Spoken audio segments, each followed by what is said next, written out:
So I've been working on this outdoor wood-fired sauna for some time now, and I should have been documenting better, but I didn't. I started in the summer, and I definitely made some mistakes on it. I'm gonna kind of point those out, maybe to help you if you're building an outdoor sauna. And I think we did some things right too, so looking forward to it. Can't wait for it to be done, especially on days like this. And I'm gonna try to catch everyone up. I do have a few pictures I can include. I'm gonna take as much video of what I have now and the stage we're at now. We started some of the interior cedar. I have some of the vapor barrier up. We have to put more up, and some of the rock wool insulation and other things, but I'm going to update you the best I can to where we're at now, and then I'll try to take better documentation of this moving forward. Here are a few pictures that I have when I was building this. This is a 2x6 deck. We did 16 on center. This measures 7 feet wide by 10 feet long. And then you can see we use the rock wool insulation. And then you'll see we used some vapor barrier underneath. I explained that in the video here coming up.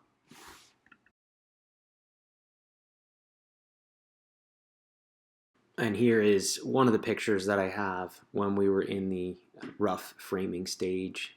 2x4 wall, single pitch roof. Okay, so here's where we're at now. And yeah, a big gap from what I had before, but I'm catching up now, and I'm gonna document this much better now. So you can just see monoslope, pretty simple structure.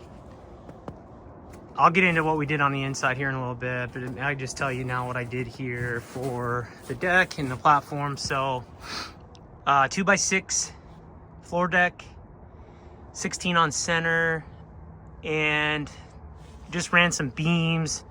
These ones we dialed in with our laser, and I shot those in level. This side, I didn't worry as much. This rock is gigantic, and it goes way down into the ground. I left it. I just ground it flat, and I use that as one of my footings. To be determined if that works, and I'm gonna say it before you guys do in the comments, because I know it's gonna blow up. But when you saw this bolt here, yes, it's crooked, and I know I had a bit that I used, and it had an extension on it, and it was a paddle bit, and the extension, between the extension and everything, and it just wandered a bit, and I was not holding the drill correctly. So it was my fault too, but so I screwed up. Go ahead and roast me, but I'm saying it so that you guys are gonna just let me have it. I'll take it.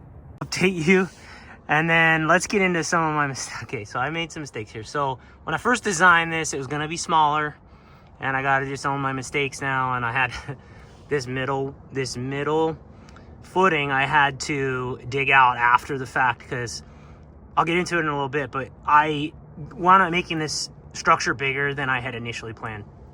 So I was just gonna do the 4 footings. These go down 42 inches. We're in a really cold zone. We're in the Hudson Valley, New York. And so I initially had this structure smaller. So learn from my mistake and make your plan and stick to it ahead of time. But so then what we did here is I used rock wool in the floor, but then I used this vapor permeable WRB wrap for the underneath so that it can breathe, but it'll also protect it. So water can't just penetrate through it, but it can dry outward. So that way the insulation is protected, the bugs can't get through, it's all buttoned up. I sealed it up with like some tape and other things down there. And I used this piece of plywood there too to just really hold it up so it doesn't start sagging over time. We'll watch it. But now I got to do this because and I'll get into it, but I want to build this bigger, and I did something different on the roof. I'll show you in a second. And it's going to be heavier than I had initially planned, and we did the calculations for. So now I got to get in here, and oh joy, I got to dig another footer to match this one, 42 inches deep, so that I can handle the structure appropriately.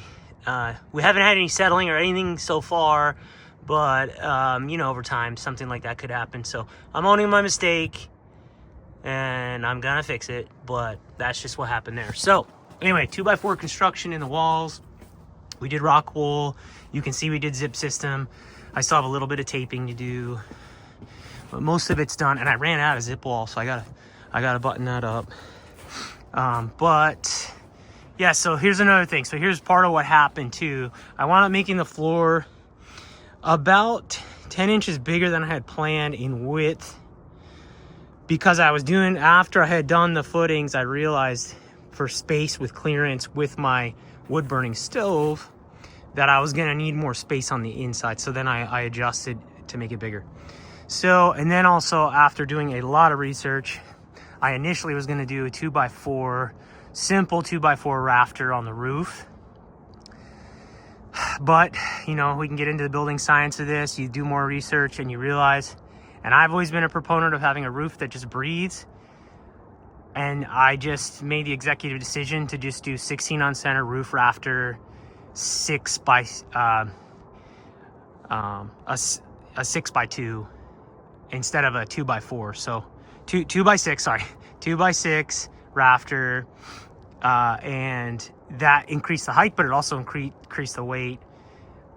And so it all adds up. It all adds up over time. But then you can see in these screens I put here are temporary for the whatever to get in there. I don't want stuff to get in there, birds or critters. So you can see the roof is gonna breathe. It's vented because we did the 2x6 and then we did the rock wool, and it leaves that gap at the top so that when there's crosswind, it will dry out any moisture that does get through.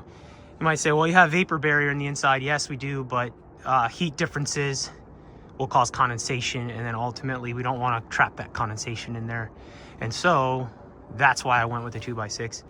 And now I got to dig another footer because I didn't plan ahead. So I hope you can learn from my mistake on this one. So yeah, so going around to this side, I really like big overhangs on structures in general. Anyway, I got to put a piece of screen on that too. I really like big overhangs. We've had some big rainstorms on this, and the window's dry. There's not even any water on that window whatsoever. So I just love big overhangs on roof systems in general. If I was gonna ever build a house, that's how I would do it too. Let's see. Other than that, we just did like a 2-on-12 slope on this. That's the pitch. We used metal roofing. And this is a temporary decking right now. We're gonna replace this with some Trex. We're gonna put some stringers up here and make a stairway. The video is probably not showing how steep this actually is. It's a fairly steep slope, and it's kind of a pain working in the snow right now, but we're working through it. Okay, let's show you a little bit on the inside. We have 2x4 wall construction. I've got some hardy backer on the wall right here for where the wood stove is gonna go. The Harvia wood stove that we bought, it needs a fresh air intake. So I'll show this in an upcoming video too, but we're going to build a metal platform that raises up off this subfloor for the stove to sit on, because the stove vents from fresh air vents from the underneath side. And so I'm gonna build that metal, kind of weld it up. It'll sit on there, and then it can pull that fresh air in from there.